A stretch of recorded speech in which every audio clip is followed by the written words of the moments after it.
Hier soir, M6 diffusait la seconde partie de la demi-finale de La France a un incroyable talent. Une soirée placée sous le signe de la bonne grosse chialade. Moi je venais rigoler, moi.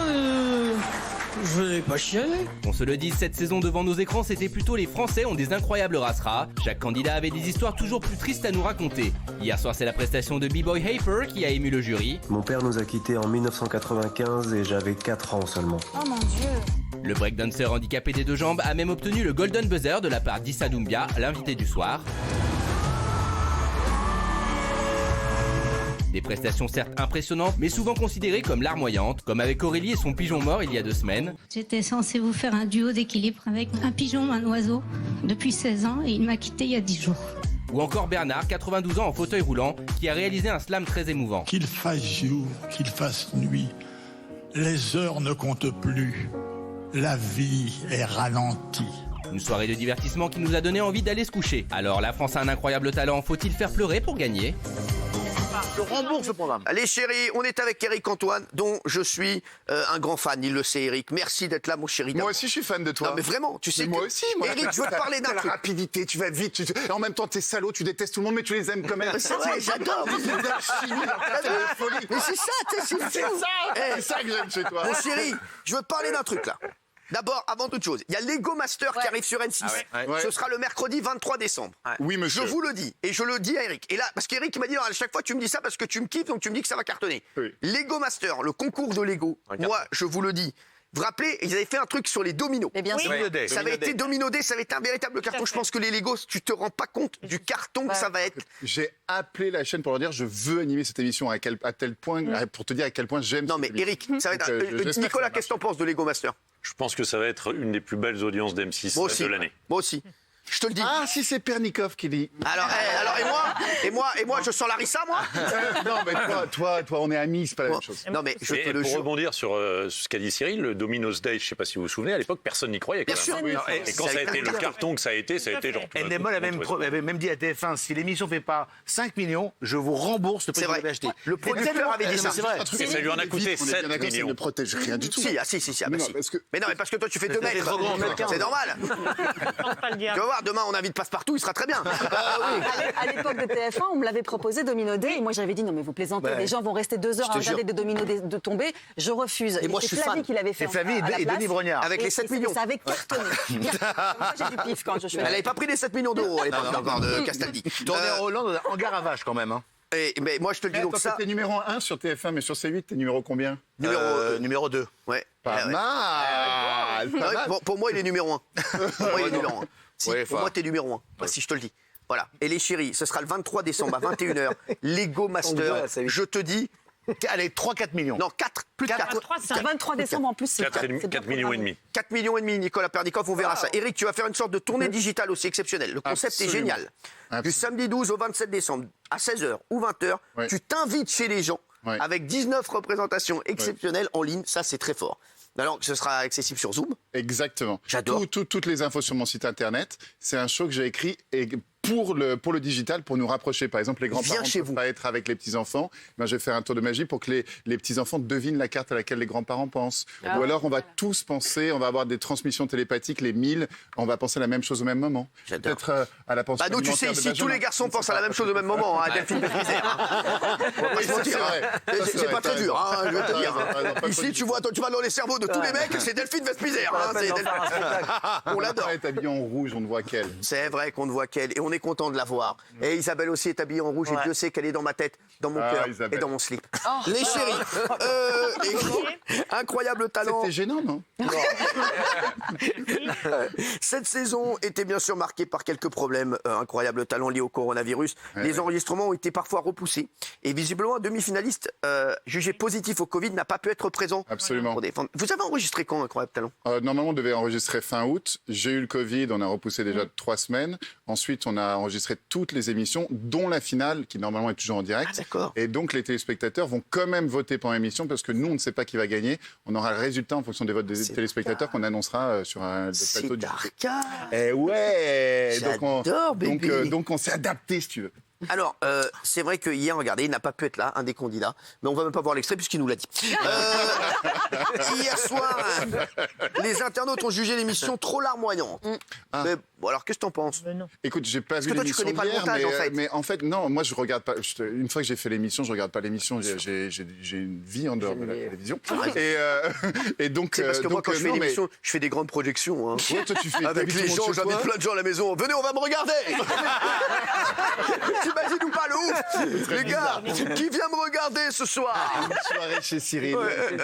Non, je sais pas, mais en effet, il y a des candidats qui nous émeuvent. Et évidemment, j'ai entendu Issa, je me souviens très bien de qui Issa a Golden Buzzé, à quel point il était ému, sincèrement. Donc, qu'est-ce que tu veux faire? On vit un truc sincèrement, on est ému par quelqu'un, on chiale notre race. Et le jury était bouleversé. Après, c'est vrai qu'il joue pas hein, la comédie, en tout cas, trois d'entre vous. C'est pas possible. Oh waouh, c'est tellement intelligent, Alex. T'as un talent extraordinaire. Les images sont somptueuses. Merci. Somptueuses. Quand je regarde ce que tu viens de nous montrer, je me dis dans quel monde on vit, on se déshumanise derrière nos masques. Mais je crois que l'amour et la solidarité sont les clés de tout ça. Aujourd'hui, on a tous les yeux braqués sur nos téléphones et on partage pas toujours ce qu'il y a autour de nous. En fait, parfois on n'a pas de parents, mais ça nous rend plus forts que quand on en a parce que finalement on choisit nos propres parents. Peut-être que tu t'es demandé ce que tu venais faire sur Terre, mais pour moi t'es plus une petite étoile, tu vois, vraiment. Ce que tu es toi, t'es une inspiration. Voilà ce que tu es. T'es une inspiration. Ouais. Ah oui, c'est... Alors, en tout cas, je voudrais dire un truc. Magnifique ce truc. Et quel bonheur de voir Hélène Ségara, Super Sally, et vraiment Éric Antoine, et Issa Doumbia, vraiment. Ça fait plaisir de les voir, oui. Non, on va pas se mentir, les grands moments d'émotion comme ça, c'est ce que cherche les chaînes en ce moment. Ça marche beaucoup mieux. On parlait de Théo de Lavabo la semaine dernière, moi, que j'adore. C'est moins dans l'air du temps, les buzz ça comme cartonne. Ça. Oui, ça cartonne, mais pour l'émission, les prods cherchent plus des grands moments d'émotion comme ça, parce que ça marche bien, c'est très fort pour les téléspectateurs. Oui, mais c'est une alchimie, en fait. C'est une bonne recette dans un bon gâteau. Il faut un peu de sel, parce que ça fait ressortir le sucre. Et là, il y a de l'émotion, il y a du jeu. Cyril Lignac. Bravo, M6. Bravo, Nico. Bravo. Oui, Satine. Personnellement, je trouve ça tellement dommage en fait de jouer sur l'histoire. Alors certes, il est vraiment talentueux, mais ils ont foutu tout le paquet là-dessus juste pour que ça marche. Et je trouve ça vraiment dommage. Alors, en fait, il peut tellement briller de lui-même sans toute cette histoire. Mais non, je trouve que c'est vraiment absurde. En fait, c'est faux parce qu'il n'y a plus d'espace pour les artistes à la télévision aujourd'hui. Quels sont les espaces où on peut s'exprimer, où on peut exprimer notre art en dehors de la chanson? La chanson, c'est un des seules choses. L'humour et la chanson, c'est les deux seuls arts qui ont de l'espace. Et sur l'émission politique de France 2. Évidemment. Donc non, c'est une émission qui est essentielle et c'est que quelques minutes. Tu sais, fait un numéro de 2 minutes, on parle sur lui 3 minutes. C'est vraiment très peu de temps. Moi, je trouve que ça manque d'espace, justement. C'est une belle saison, en tout cas, pour Incroyable Talent. Je l'ai dit hier, je m'attendais un peu plus. Je dis la vérité. Je l'ai dit tout à l'heure, parce que TF1 était à la ramasse. Mais ça reste quand même une belle saison. 3,5 millions. En moyenne, je crois que ça doit faire entre 3,6 et 3,7. Je pense que ça passera les 4 millions quand Éric Antoine soit non seulement membre du jury, mais en plus présentateur de l'émission. Oui. En l'occurrence, Issa Doumbia, il n'a pas voté le Golden Buzzer parce que l'histoire était émouvante. Il a voté, et on l'entend le dire, parce que le mec, à un moment donné, met tout le poids de son corps sur 2 doigts. Bien sûr. Et là, Issa a dit 2 doigts. Et on sent que c'est ce qu'importe le morceau, en plus d'être ému, bien sûr. Regardez d'ailleurs le Golden Buzzer d'Issa Doumbia. Regardez. Mon père nous a quittés en 1995 et j'avais 4 ans seulement. Oh mon Dieu. Et ma mère en 1998. J'avais 7 ans.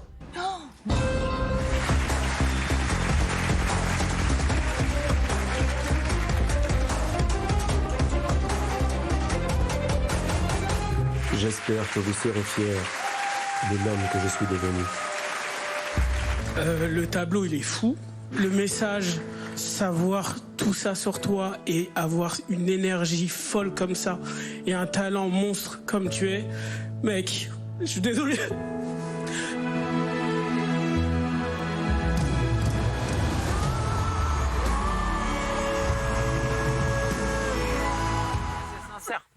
Non, mais Issa ne ment pas. Issa ne ment jamais. C'est vrai. Issa, il est comme ça, il est droit. Bien sûr. Après, ce qu'on peut reprocher, c'est tout l'artifice de réalisation avec la musique, avec le violon, avec tout ça. Je suis d'accord avec toi. Mais ça, il ne le sait même pas, ça. Pour tout vous dire, je viens de découvrir les images avec vous, mais c'est vrai que ça fait un peu mélo. Non, alors là, moi, je suis pas du tout d'accord avec vous. Il faut comprendre l'énergie du mec. Ce qu'il fait est juste incroyable. Il faut voir d'où il vient. Mais B-Boy, moi, je suis fan de B-Boy depuis le début.